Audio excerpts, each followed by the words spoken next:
Pak Heri mengamati fenomena yang terjadi, peristiwa yang terjadi akhir-akhir ini begitu ya, mana masih hawkishnya The Fed yang juga Anda dikaitkan dengan tingkat inflasi Amerika Serikat yang juga belum terwujud di level 2%, menjadikan The Fed lebih hawkish lagi, dan saat ini juga spreadnya makin tipis antara The Fed dan juga Bank Indonesia. Anda mengamatinya dari aset manajemen, bagaimana kiranya nanti kebijakan Bank Indonesia, yang mana juga hari ini ada RDGBI, untuk apakah memang akan menahan suku bunga acuannya atau ada sedikit peluang untuk Bank Indonesia menaikkan suku bunga acuannya? Oke, jadi kalau misalnya kita lihat, ya, kalau kita bicara konsensusnya tuh The Fed masih akan menaikkan Fed Fund Rate lah. Oke. Bisa dikatakan di kuartal 4 ini ekspektasi market itu naik lagi 25 basis point. Jadi itu ekspektasi market.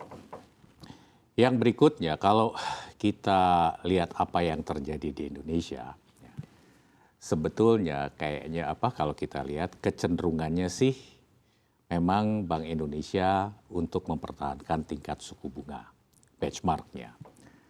Tetapi kalau kita lihat perkembangan terakhir, data-data yang terakhir, kita bicara tentang data yang berkaitan dengan supply dolar, ya dalam hal ini current account balance. Kuartal 2 2023 current account balance kita sudah defisit, jadi negatif. Ya, itu yang pertama. Yang kedua itu adalah kalau misalnya kita lihat ya spread antara yield spreadnya ya antara benchmark rate seandainya Fed Fund Rate itu betul dinaikkan, itu sudah hampir tidak ada. Ya. Berikutnya lagi, kalau kita lihat yield spread antara obligasi pemerintah Indonesia dengan obligasi pemerintah Amerika, kalau kita bicara yang 10 tahun, bisa dikatakan spreadnya itu 2% plus something, which is juga itu adalah bisa dikatakan itu paling kecil lah di dalam sejarah obligasi pemerintah Indonesia. Jadi kalau misalnya kita lihat di situ, parameter-parameter yang ada, kami sih melihat ada kemungkinan nih, istilahnya Bank Indonesia melakukan adjustment terhadap tingkat suku bunga acuan. Ya. Tetapi sekali lagi, itu semua juga kembali kepada bagaimana BI, Bank Indonesia dalam hal ini, melihat efektivitas dari bauran kebijakan, ya, policy mix yang mereka miliki. Ya. Tetapi keinginannya sih kayaknya memang tetap mempertahankan, tetapi tekanan untuk melakukan perubahan itu terlihat. Oke, baik. Pak Heri, Anda memang Anda katakan dapat diartikan ada peluang Bank Indonesia untuk menaikkan suku bunga. Secara terpin waktunya, kapan Anda melihatnya atau menurut point of view dari Anda, Pak Heri? Jadi sekali lagi kita bicara bahwa ya kita bicara pada Q4 tahun 2023 ini. Ya. Jadi kalau kita bicara timingnya saya rasa Bank Indonesia bisa melihat secara lebih baik ya karena mereka punya informasi yang lebih lengkap kapan timing yang dianggap tepat seandainya perubahan tingkat suku bunga tersebut perlu dilakukan. Oke, nah ini timing waktunya apakah juga bisa dilihat oleh Anda hingga penghujung tahun 2023 ya, di Q4. Di Q4 begitu ya, tapi juga bisa ada peluang untuk di awal tahun begitu ya, bisa juga yang mana ini dilihat juga dari tingkat inflasi Amerika Serikat yang diperkirakan akan lebih slowing down di sana. Mudah-mudahan seperti itu.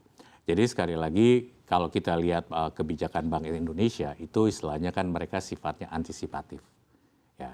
Jadi berdasarkan data yang ada, saya rasa mereka punya gambaran yang lebih lengkap. Kira-kira saat yang tepatnya itu kapan. Ya. Tetapi secara umum dari data yang kami miliki, data yang kami lihat, itu kemungkinannya terjadi di Q4 ini. Oke, akan terjadi secara timing waktu di kuartal 4. Mengamati juga kita kaitkan dengan pasar keuangan, yaitu rupiah, Pak Heri. Rupiah dilihat secara tren akhir-akhir ini mengalami tren pelemahan terhadap dolar. Apakah dengan menunggu hingga kuartal 4 nanti, rupiah kita juga akan terus bergerak melemah terhadap dolar? Oke, jadi kalau kita bicara pengamatan dari sejumlah analis, ya peluang rupiah melemah itu dalam tanda kutip itu cukup terbuka. Ya. Tetapi yang paling penting itu adalah kita bicara pergerakannya itu jangan liar. Ya. Dan kalau misalnya kita lihat, ya, kenapa istilahnya orang sudah mulai berpendapat rupiah itu akan melemah? Karena yang seperti yang saya kemukakan tadi, data dari supply dolar berkaitan dengan current account balance itu negatif. Dan yang kedua, yield spread-nya itu juga istilahnya semakin tipis. Yield spread bukan hanya pada benchmark rate, tapi juga yield spread pada obligasi pemerintah 10 tahun ya, antara Indonesia dan US. Ya. Nah, dengan kondisi seperti itu, ya, yang bisa dilakukan itu adalah yang paling penting, pelemahan itu bisa terkendali. Ya. Jadi jangan sampai istilahnya gerakannya itu liar ya, jangan sampai terlalu volatile. Itu yang paling penting. Dan sekali lagi, pelemahan rupiah ini bukan suatu fenomena yang hanya dialami Indonesia. Jadi kalau misalnya kita lihat mata uang negara-negara lain pun, itu istilahnya pelemahannya cukup signifikan. Kalau kita bandingkan mungkin dengan mata uang Thailand, mata uang Filipina, ya, kayaknya rupiah sih melemah tapi tetap lebih bagus lah. Ya. Nah kalau kita bandingkan mungkin dengan negara maju, misalnya kita bandingkan dengan Jepang, ya, yen Jepang juga melemah terhadap US dollar. Ya. Dan kalau misalnya kita lihat khususnya data di Q3 dan awal Q4 ini, memang dolar indeksnya juga menguat.